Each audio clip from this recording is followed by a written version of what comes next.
Olá pessoal, nesse vídeo de hoje nós vamos falar sobre o revolucionário e o estudo, por que não estudamos?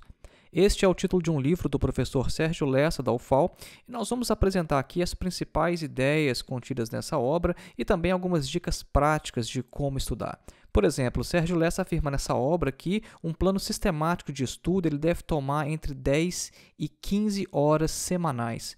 Você concorda com isso? Você estuda entre 10 e 15 horas semanais? Então, é sobre essas coisas que a gente vai discutir aqui nesse vídeo. Acompanhe.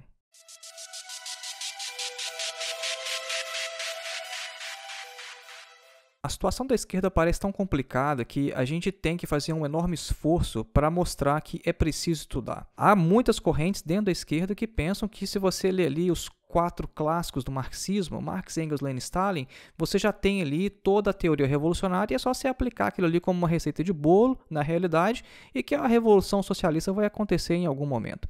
Nada mais distante da realidade. Quem pensa assim simplesmente ainda não compreendeu que o mais importante no marxismo é o seu método e que o marxismo ele não é uma doutrina pronta, acabada. Ele é um método. Marx nos legou uma forma de pensar, de interpretar o mundo. E a gente precisa fazer em nossa própria época aquilo que ele fez na sua. Compreender a realidade exige um enorme esforço teórico. O mundo ele não é simples e por isso tentar compreendê-lo também não é nenhuma tarefa banal. Muitos militantes de esquerda até dizem que não são contra o estudo, só que eles estabelecem de forma arbitrária e dogmática um limite para isso.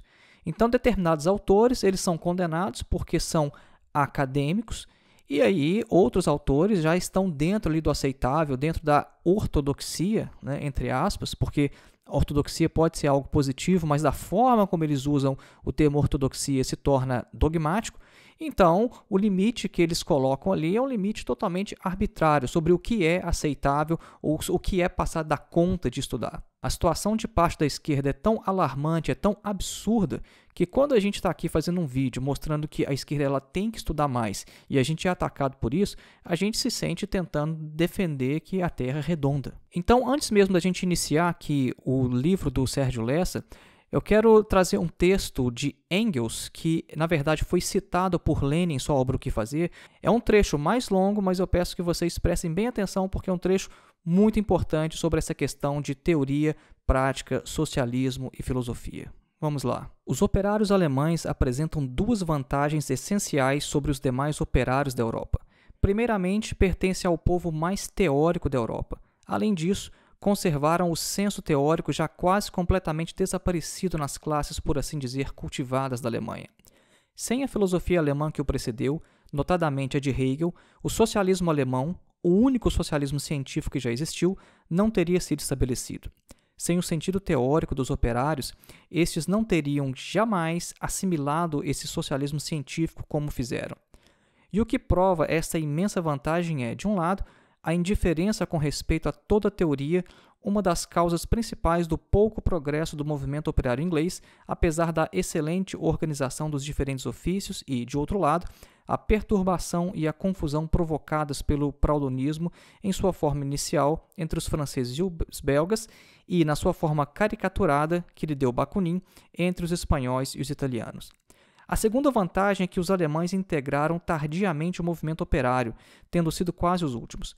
Do mesmo modo que o socialismo alemão jamais se esquecerá de que foi erigido sobre os ombros de Saint-Simon, de Fourier e de Owen, 3 homens que, apesar de toda a fantasia e a utopia de suas doutrinas, encontram-se entre os maiores cérebros de todos os tempos e se anteciparam genialmente a inumeráveis ideias, cuja exatidão presentemente demonstramos de maneira científica, também o movimento prático alemão jamais deve esquecer-se que desenvolveu sobre os ombros dos movimentos inglês e francês, que pôde simplesmente beneficiar-se de suas experiências adquiridas penosamente e evitar, no presente, seus erros, então, na maioria, inevitáveis.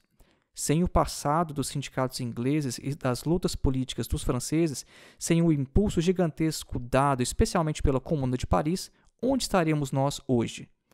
É preciso reconhecer que os operários alemães souberam aproveitar as vantagens de sua situação com rara inteligência. Pela primeira vez, desde que existe um movimento operário, a luta é conduzida em suas 3 direções: teórica, política e econômico-prática, resistência contra os capitalistas, com tanto método e coesão. É neste ataque concêntrico, por assim dizer, que reside a força invencível do movimento alemão. Especialmente relevante aqui nesse trecho é a importância que Engels dá, e corroborado por Lenin, à luta teórica, que aparece ao lado da luta política e da luta econômico-prática. Também muito relevante aqui é a ênfase que Engels dá à filosofia de Hegel, ou seja, sem Hegel não existiria o socialismo científico que ele, Engels e Marx desenvolveram. Vejam que Lenin e Engels aqui, eles não estão falando que a questão da teoria é algo que interessa apenas a teóricos. O Engels está falando aqui sobre os operários, que os operários conseguiram assimilar muito bem o socialismo científico pelo fato de pertencerem ao povo mais teórico da Europa. Bom, então depois de ter mencionado aqui que a Terra é redonda, ou seja, que o militante marxista ele precisa estudar, então vamos ir direto ao livro do Lessa. O autor inicia a obra falando que não existe organização de esquerda, seja ela marxista ou não, que deixe de afirmar que sem teoria revolucionária não existe movimento revolucionário. A questão é o que cada organização entende por teoria revolucionária.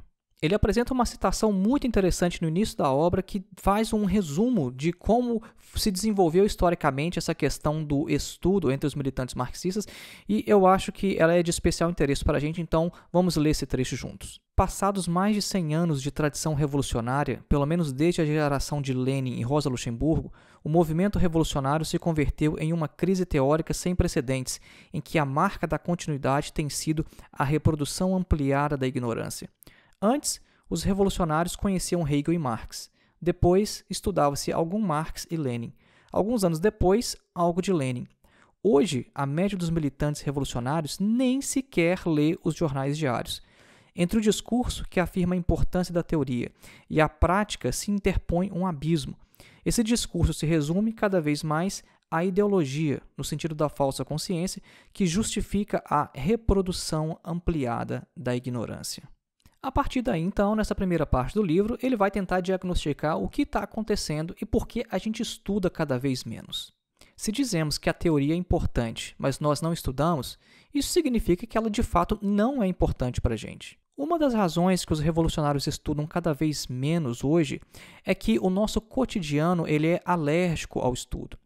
O Lessa vai mostrar que existem períodos históricos que impulsionam os indivíduos a ultrapassar as barreiras do seu próprio tempo e que, de certa forma, incentivam, que os empurram para frente para avançar a humanidade. Agora, outros períodos históricos fazem justamente o oposto. E o momento em que a gente vive é um momento que sufoca, que inibe o desenvolvimento dos indivíduos. Então, uma das razões para a gente estudar menos hoje é o nosso período histórico. Ele faz aqui uma comparação interessante citando o Renascimento e a passagem dos séculos XVIII ao XIX e também os períodos da Revolução Francesa e da Revolução Industrial. Então, quando a gente examina historicamente ou pelo mundo das ideias, ali, o que se desenvolveu do ponto de vista teórico nesses períodos, a gente viu que essas passagens históricas, esses momentos de transformação, eles nos legaram obras que a gente considera hoje como clássicos. Eu ainda quero voltar a esse ponto mais para frente no vídeo, porque o Adorno ele também examinou essa questão e eu acho que o Adorno ele pode explicar muita coisa nesse sentido através da categoria de semiformação ou de semicultura.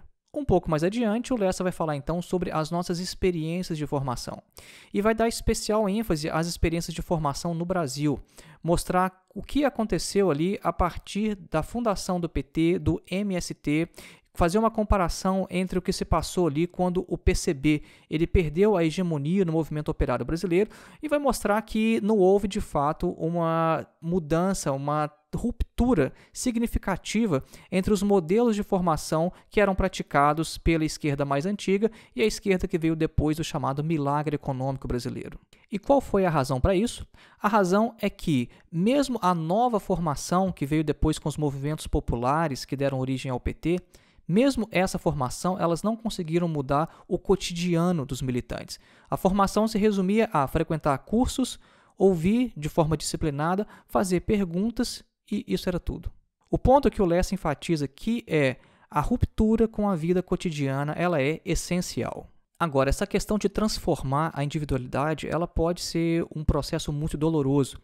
É por isso que num trecho do livro chamado Recuo e Tragédia, ele fala que você se apropriar, por exemplo, de obras como O Capital de Marx pode ser uma experiência muito dolorosa. Ele afirma que ler todos os parágrafos de O Capital pode ser um empreendimento que dure poucos meses, mas assimilar de fato essa obra, ser capaz de reproduzi-la conscientemente e assimilar a visão de mundo presente ali é uma tarefa que demora muito mais tempo. Isso é algo que requer uma profunda transformação de nossas individualidades. Ele menciona uma ideia de Lukács aqui, infelizmente eu nunca consegui rastrear a fonte disso, porque não tem uma nota de rodapé explicando onde Lukács disse isso, mas ele fala que, segundo Lukács, um projeto de formação que dure menos que 10 anos não é um bom projeto. Agora, nesse sentido, ele faz uma observação interessante. Como o processo de estudo pode levar muitos à frustração, isso não significa que não exista lugar para todos no movimento revolucionário. Não é pelo fato de que alguém não consiga estudar Hegel, por exemplo, que ele não é um bom militante, que ele não pode ser um bom organizador, um bom agitador ou um bom propagandista. Ou seja, há espaço para todo mundo na luta de classes. Só que para aqueles que se propõem a tarefa de estudar, não há meio termo. Ou ele reorganiza sua vida cotidiana, ou então será engolido por ela. Então vamos para a parte prática da coisa. No início do vídeo a gente mencionou que para o Lessa, entre 10 e 15 horas diárias é o que a gente deve dedicar ao estudo. Vamos ler junto um trecho do livro. 10 ou 15 horas de estudo por semana é sempre possível. Mesmo na prisão é possível a organização do estudo.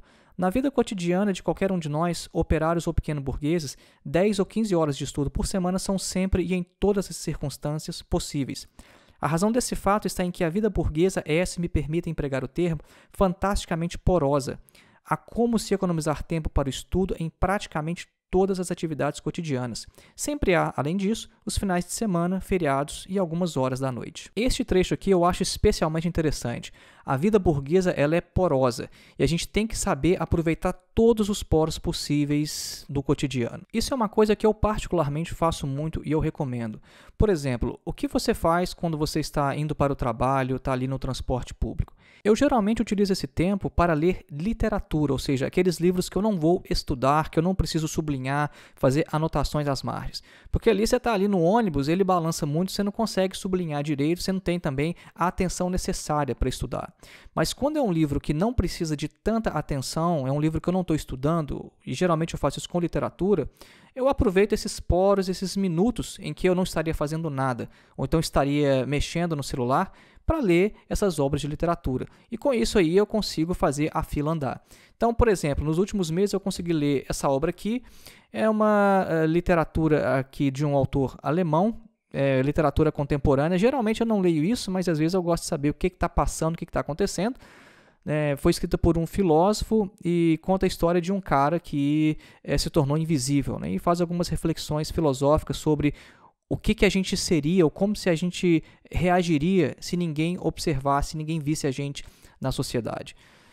Agora, eu li também essa obra do Balzac, né, A Mulher de 30 Anos, a versão alemã de Frau von 30 Jahren.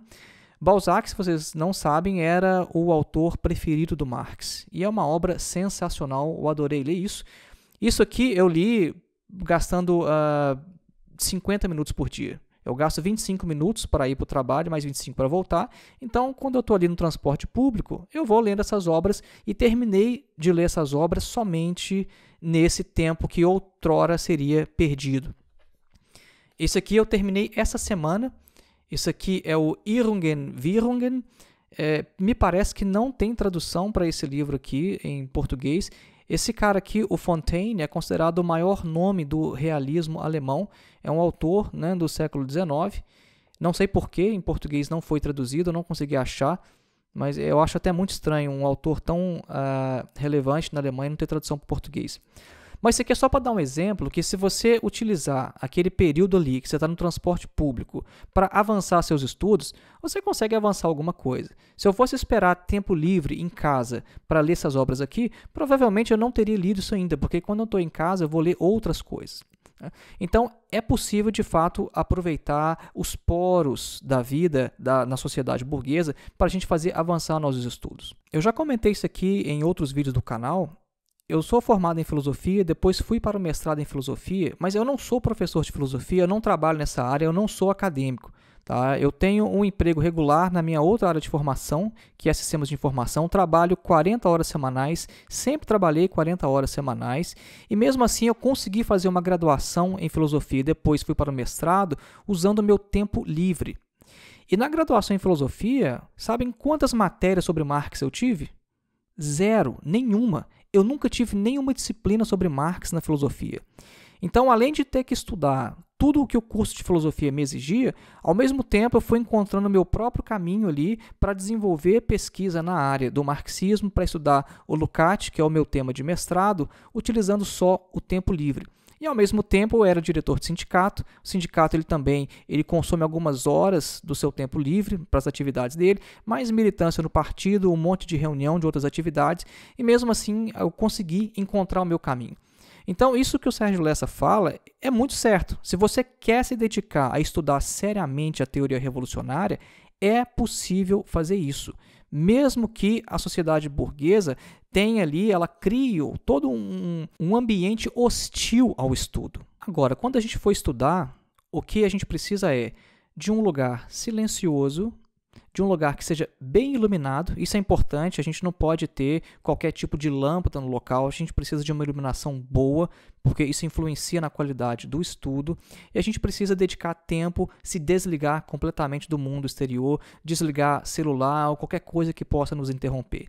E aí, passar algumas horas de estudo. A experiência aqui que ele menciona no livro, para ele, pessoalmente, ele começa a entrar ali no ritmo do estudo depois de 20 minutos, e uma boa sessão de estudos ali, ela vai de 2 a 3 horas. Isso varia de pessoa para pessoa, né? Varia também da fase da vida em que cada um está. Às vezes, quando mais jovem, consegue se concentrar mais do que quando numa idade mais avançada. Então, isso aí varia de pessoa para pessoa. Mas isso é importante, esse setting de estudo, local de estudo, uma cadeira confortável, uma mobília adequada para se estudar. E em outro capítulo de sua obra, ele vai falar sobre a importância da ortodoxia, ele vai falar sobre o que estudar. Uma vez que a gente está convencido, né, de que é importante estudar, como estudar, aproveitando esses poros da vida burguesa, a gente tem que saber o que a gente vai ler. E ele fala sobre a ortodoxia, mas não no sentido dogmático, mas a ortodoxia no sentido de principalmente ler os clássicos, ler os originais. E por clássicos, ele menciona 3. A Fenomenologia do Espírito, de Hegel, o Capital, de Marx, o Para Além do Capital, de Mesaros e a Ontologia, de Lukács. É importante ler os comentadores? Sim, eles são importantes depois que você já tiver lido os clássicos. Então, primeiro é preciso ter o contato direto com os clássicos. O que estudar? A primeira resposta, os clássicos. A segunda resposta, a história. Estudar a história também é extremamente importante. Todos os períodos históricos, não há nada que seja irrelevante no estudo da história. E ele também deixa uma dica de como não estudar, ou seja, não estudar como os intelectuais e a universidade. Mas isso aí eu vou deixar para você ler no próprio livro dele. A primeira vez que eu tive contato com essa obra do Sérgio Lessa, ela foi muito importante para mim, porque ela apresentou uma situação ali que eu experimentava no meu cotidiano de militância. O anti-intelectualismo ele é muito forte em grande parte da esquerda. E por anti-intelectualismo não é apenas contra os chamados acadêmicos, mas é contra qualquer um no meio do movimento revolucionário que se dedique a estudar mais profundamente a história, os clássicos e todo o processo de formação da própria obra de Marx. Por incrível que pareça, há gente na esquerda que acha que Hegel não tem nenhuma relevância para o marxista. E muitos anti-intelectuais, muitos dogmáticos, vão te chamar de acadêmico, mesmo você não tendo nenhuma função na academia, na universidade, mesmo você sendo unicamente um trabalhador que tem uma jornada de 40 horas semanais e que usa o seu tempo livre para estudar. Mesmo assim, eles vão te chamar de intelectual porque você se propõe a estudar profundamente a teoria revolucionária. Essa é, infelizmente, a situação de parte da nossa esquerda hoje. Quando eu estava no Brasil, eu tinha uma cópia física desse livro que eu pedi pelo site do Instituto Lukács, mas você pode também ter essa obra online e gratuitamente no site do próprio autor. Eu recomendo fortemente a leitura desse livro e o link você pode encontrar na descrição desse vídeo. Uma das questões que o Lessa apresenta neste livro e que eu explicaria de uma outra forma é a questão que eu falei que eu voltaria mais tarde no vídeo sobre a questão da semiformação ou da semicultura. Porque ele dá muita ênfase ao fenômeno do stalinismo aos rumos que a formação dos militantes tomou. O primeiro ponto é que eu acho a categoria de stalinismo muito problemática, assim como a categoria de totalitarismo. Mesmo quando Lukács tenta explicar o que é stalinismo, eu não me dei satisfeito por isso. Eu acho que até a caracterização do Lukács sobre esse fenômeno é problemática. Eu acho que isso é um fenômeno muito mais geral e que tem a ver com a semiformação ou a semicultura. Porque quando a gente compara a situação do militante de esquerda com a vida do resto da sociedade, a gente vê que não há uma grande diferença. Na verdade, o militante de esquerda ele é parte dessa sociedade capitalista. E o Adorno ele identificou que o fenômeno da semicultura, da semiformação, que tem como um de seus efeitos, por exemplo, você ler manuais ao invés de ir diretamente nas obras, ou seja, de você ter uma formação pela metade, ao invés de ter acesso ao mundo da cultura, esse é um fenômeno geral do capitalismo. E isso afeta também os militantes de esquerda. Então, mais do que o stalinismo, eu acho, a causa disso é o fenômeno da semiformação, que é alguma coisa muito mais ampla, mais geral e que vai atacar ou vai abarcar todo mundo de maneira igual na vida do capitalismo. Mesmo tendo uma ou outra discordância em alguns pontos, eu acho que a leitura vale muito a pena. Então é isso aí, já sabe, deixa o joinha aí no vídeo, o seu comentário, a sua opinião sobre essa discussão, compartilhe o vídeo nas suas redes sociais e até a próxima.